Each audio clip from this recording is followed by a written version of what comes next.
A paz do Senhor Jesus para todos os ouvintes do canal Caminho de um Vencedor e principalmente para o grupo da Palavra do Dia, a qual a gente faz parte e grava principalmente para este grupo. Glória a Deus. É com muita alegria que nessa noite o Senhor nos dá mais graça e saúde para estarmos aqui, para meditarmos em mais um pedacinho, em mais um trechinho da Palavra de Deus. Palavra essa que alimenta a nossa alma, fortalece o nosso espírito e nos dá saúde. Glória a Deus. E nessa noite, queremos deixar aqui no livro de Josué, capítulo 7,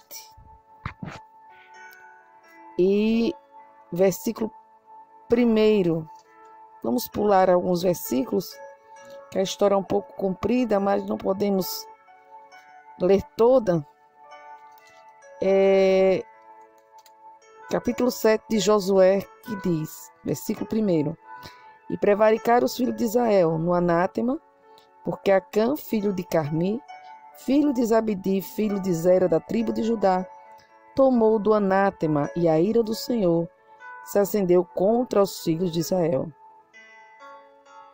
E enviando por Josué de Jericó alguns homens a Ai, que está junto a Bet-Eve, da banda do oriente de Betel, falou-lhe dizendo: Subi e espiar a terra. Subiram, pois, aqueles homens e espiaram a Ai. E voltaram a Josué e disseram: Não suba todo o povo, suba alguns 2.000 ou 3.000 homens a ferir a Ai. Não fatigues ali todo o povo, porque poucos são os inimigos. Assim subiram lá o povo alguns 3.000 homens, os quais fugiram de diante dos homens de Ai. Versículo 7. E disse Josué: Senhor Jeová, por que com efeito fizeste passar este povo o Jordão? Para nos darem nas mãos dos amorreus, para nos fazerem perecer. Tomara-nos, contentáramos em ficar da além de Jordão. Versículo 10. Então disse o Senhor a Josué: Levanta-te, porque estás prostrado assim sobre o teu rosto? Israel pecou, e até transgrediram o meu concerto que ele tinha ordenado. E até tomaram do anátema, e também furtaram, e também mentiram, e até debaixo da sua bagagem o puseram. Pelo que os filhos de Israel não puderam subsistir perante os seus inimigos. Viraram as costas diante dos seus inimigos, porquanto estão amaldiçoados. Não serei mais convosco, se não desraigardes o anátema do meio de vós. Levanta-te e santifica o povo, e diz: Santificai-vos para amanhã, porque assim diz o Senhor Deus de Israel: Anátema no meio de vós. Israel, diante dos vossos inimigos, não podereis suster-vos, até que tireis o anátema do meio de vós. Glória a Deus. Louvado seja o nome do Senhor. Uma palavra bastante poderosa, a qual nos dá uma grande lição, nos traz uma grande lição, podemos dizer. Israel tinha acabado de ganhar uma grande vitória. Tinha conseguido conquistar Jericó, uma cidade muito fortificada, com muros que, se eu não me engano, a largura dava para ficar 6 carros, a largura do muro. Mas ali o Senhor deu vitória, porque em tudo quanto Deus orientou eles a fazer, eles conseguiram, eles fizeram, eles praticaram. Então, a cidade de Ai, quando mandaram espiar a próxima cidade, eles, segundo os espias, disseram: não é necessário muita gente, é poucas pessoas, né? Não vamos só mandar 2 ou 3.000 homens, será suficiente para destruir Ai.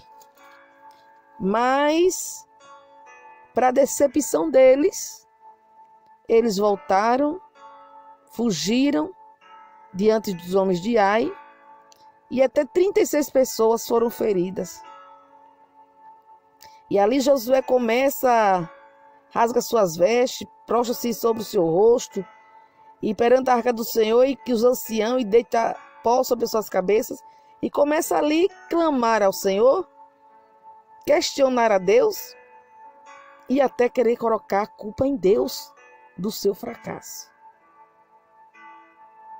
Quando o Senhor disse, então disse o Senhor a Josué, levanta-te, por que estás prostrado sobre o teu rosto?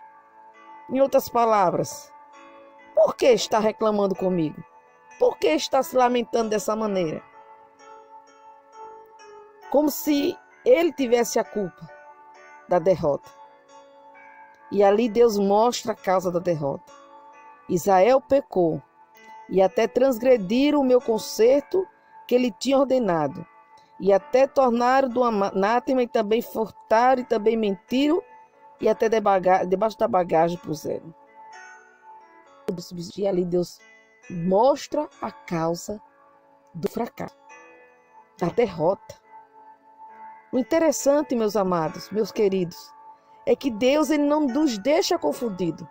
Quando nós vamos ao Senhor para saber a causa do problema, para saber por que a decepção, porque Deus nos fez realmente para triunfar.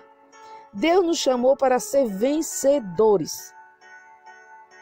Então, quando a derrota vem sobre a nossa vida, quando a decepção, a vergonha, é momento de questionarmos o porquê. Porque verdadeiramente nascemos para triunfar. Mas se alguma coisa está dando errado na nossa vida, é necessário pararmos. É necessário pararmos e refletirmos e perguntarmos ao Senhor o porquê. E Ele nos dará a resposta. Diz o empreendedor, o criador da Ford, Henry Ford, que o fracasso é uma excelente forma de recomeçar, mas de maneira mais inteligente. Então, quando o fracasso vem sobre a nossa vida, a decepção, algo que nos frustra, é para que nós paremos, reflitamos e recomecemos. E analisemos aonde está o erro para ali recomeçarmos. Glória a Deus. É necessário que a gente pare, porque se a gente começar da mesma maneira, a gente vai perder de novo, a gente vai fracassar de novo. E como é que devemos recomeçar? E como é que nós devemos nos consertar diante de Deus para que novamente não venha uma nova derrota? E o Senhor disse, levanta-te, santifica o povo, porque amanhã o Deus de Israel tirará o anátema que está no meio de vocês, ou seja, a maldição. Porque diante dos inimigos não podereis suster até que tireis o anátema do meio de vós.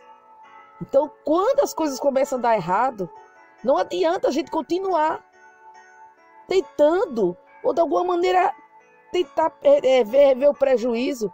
É necessário pararmos, analisarmos, mas para que a gente ouça a voz de Deus, precisamos nos santificar. Porque Deus não fala, Deus não tem prazer no pecado. O pecado faz separação entre Deus e o homem.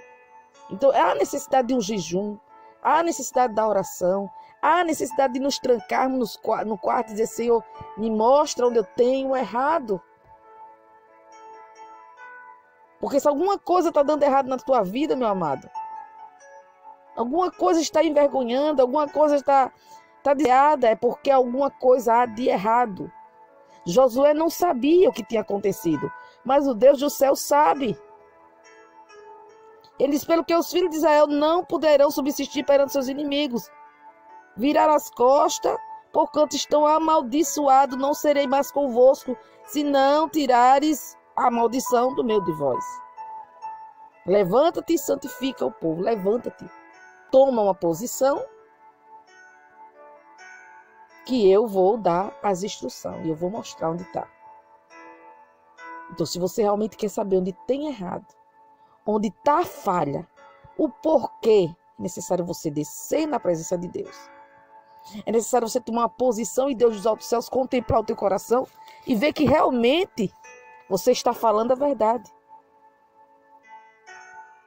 Glória a Deus. Para que a gente recomece fazendo certo, é necessário, eu tenho mais ou menos aqui 3 posições que você deve ter. Porque mais na frente, no capítulo 8, nós vamos ver que Ai é tomada e é destruída.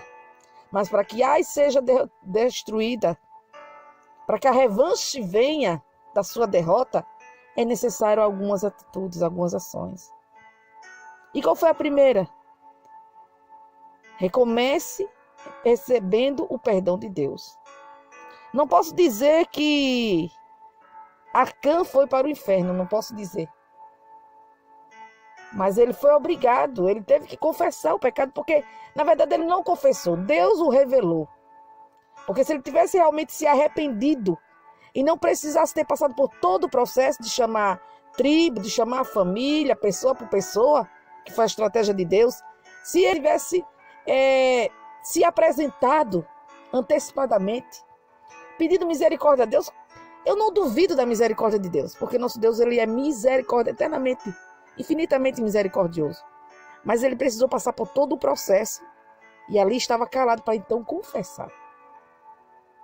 Mas não faça como Acã. Não deixe que primeiro o seu pecado seja revelado, mas procure ver onde está. Recomece recebendo o perdão de Deus. Porque a Bíblia diz em 1 João 1:9, se confessarmos nosso pecado, ele é fiel e justo e nos purifica de toda injustiça. Então, se nós quisermos recomeçar fazendo certo, comece pedindo perdão a Deus. Comece se humilhando na presença de Deus. Pecados ocultos que só você sabe que cometeu, ou que comete, que está no seu coração. Não sei. Mas seja qual for o pecado, porque pecado todos os dias estamos pecando. Quando julgamos as vidas das pessoas, como falamos demais, né? Quando criticamos e tantas outras ações e atitudes que podemos citar, né? Mas recomece primeiramente recebendo o perdão de Deus. Segundo, recomece com novas atitudes. Glória a Deus. Alguém disse que atitudes iguais levam a resultados iguais. Então, é necessário nos revestir do novo homem, criado segundo Deus em justiça e retidão procedente da verdade, é o que está em Efésios 4:24. E nos revestir de um novo homem, de uma nova atitude. Porque se começarmos da mesma maneira, teremos resultado da mesma forma. É necessário tirar a roupa velha, colocar a roupa nova, que nos dará a capacidade de construir uma nova história. E no terceiro ponto, recomece com positividade. Não recomece pensando que vai fracassar de novo. É bem verdade que sempre que as pessoas ou nós começamos, como fomos derrotados em alguma área na nossa vida, aí sempre fica aquele sentimento, né? O que começa a querer baixar a nossa autoestima. Mas precisamos ser perseverantes e começar positivamente, tendo fé. E o que é fé? É a certeza das coisas que se espera e a convicção das coisas que não se veem. Hebreus 11:1. Então é necessário que haja um recomeço com positividade, com fé. Fé em quê? Nas promessas de Deus. Que aquilo que Deus promete, Ele é fiel para cumprir. Que quando a gente pede perdão, Ele é fiel e justo para nos perdoar e nos dar uma nova oportunidade. Nunca é tarde para recomeçar. Guarde isso no seu coração. E quanta vez que nós somos derrotados e recomeçamos novamente, ficamos mais experientes e recomeçamos mais fortes. E eu quero te dizer que depois que isso aconteceu, Ai foi tomada, foi destruída. E eles não foram só mais com 3, porque também é necessário planejar. É necessário que haja um planejamento para o recomeço, né? E ali eles planejaram e colocaram emboscada. O Senhor deu toda a estratégia. Eles já não foram mais só com 3.000, mas foram com 30.000 homens. E ali a Bíblia diz que o Senhor, que foi queimado tudo, foi destruída toda aquela cidade, como sentença da parte de Deus. Então, para concluir essa mensagem, meu querido, para não ficar muito longa, porque se nós fôssemos mastigar esta palavra, 1 hora seria pouco ainda, porque a palavra de Deus é muito profunda. Mas a palavra de hoje, nunca revanche. Revanche é se levantar de novo, é novamente combater, né? Ou recomeço. Deus está te chamando para uma revanche. Deus está te chamando para um recomeço. Esquece os gigantes que para trás ficaram. Se autoanalisa. Coloca em prática tudo isso que eu falei. Esses 4 passos. E Deus te dará vitória. Muitas vezes estamos empancados. Procuramos fazer as coisas certas, mas só dá errado. E parece que a vitória nunca vem. E a gente não sabe o porquê. Mas durante esses dias que ainda vem, o Senhor nos mostrará o caminho da vitória. E o caminho da vitória é esse, meu amado. É o caminho do arrependimento. É o caminho do recomeço. É o caminho daquele que não desiste, mesmo diante das aflições da vida. Deus tem novidade para você. Então, somente se esforçar para pôr em prática a sua palavra. Louvado seja o nome do Senhor. Engrandecido é o nome do nosso Deus. Fiquem na paz do Senhor. Eu sou Amanda Araújo.